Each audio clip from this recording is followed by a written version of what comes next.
দুয়ারে কড়া নাড়ছে পবিত্র মাহে রমজান। দীর্ঘ ১১টি মাস অপেক্ষার পর এ মাসে ধর্মপ্রাণ মুসলমানগণ আবারও সিয়াম সাধনায় নিজেদেরকে নিয়োজিত করবেন। সিয়াম সাধনার গুরুত্বপূর্ণ অনুষঙ্গ রোজা, আর রোজার জন্য জরুরি নিয়ত করা।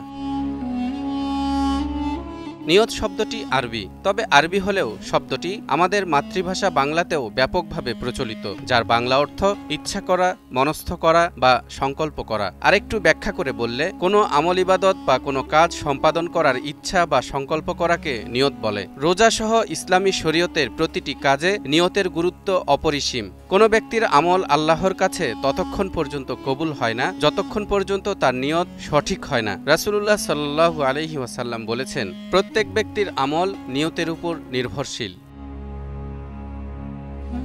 রমজানের রোজা রাখার জন্য নিয়ত করা ফরজ। নিয়ত না করলে রোজা শুদ্ধ হবে না। রাসূলুল্লাহ সাল্লাল্লাহু আলাইহি ওয়াসাল্লাম বলেছেন, যে ব্যক্তি ফজরের আগে রোজা রাখার নিয়ত করবে না তার রোজা পূর্ণাঙ্গ হবে না। এখন প্রশ্ন হলো, রোজা রাখার জন্য মনে মনে সংকল্প করলেই কি নিয়ত হবে, নাকি মুখে আরবি বা অন্য কোনো ভাষায় বাক্য উচ্চারণ করে নিয়ত করতে হবে? এ ব্যাপারে ইসলামী স্কলারগণ একমত। রোজা পালনের ক্ষেত্রে মুখে উচ্চারণ করে আরবি বা অন্য কোনো ভাষায় নিয়ত বাক্য পাঠ করতে হবে না।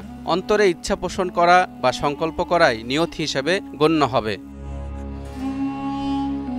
আলেমগণ বলেছেন, রোজা রাখার উদ্দেশ্যে ঘুম থেকে ওঠা এবং সেহরি খাওয়াটাও রোজার নিয়তের অন্তর্ভুক্ত। মূলত মনের ইচ্ছাই হলো নিয়ত, তাই মুখে নিয়ত না করলেও রোজা সহিহ হয়ে যাবে।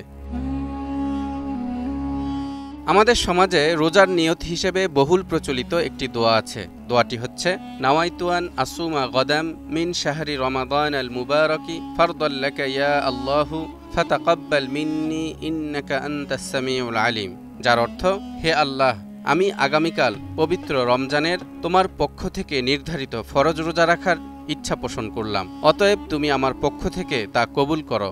নিশ্চয়ই তুমি সর্বশ্রোতা ও সর্বজ্ঞানী। দোয়াটি কুরআন, হাদিস বা ফিকহের কিতাবের কোথাও বর্ণিত হয়নি, বরং এটি মানুষের তৈরি করা। তবে উলামায়ে কেরামগণ এটিকে জায়েজ বলেছেন। তালহা ইবনে রেজা, নিউজ 24।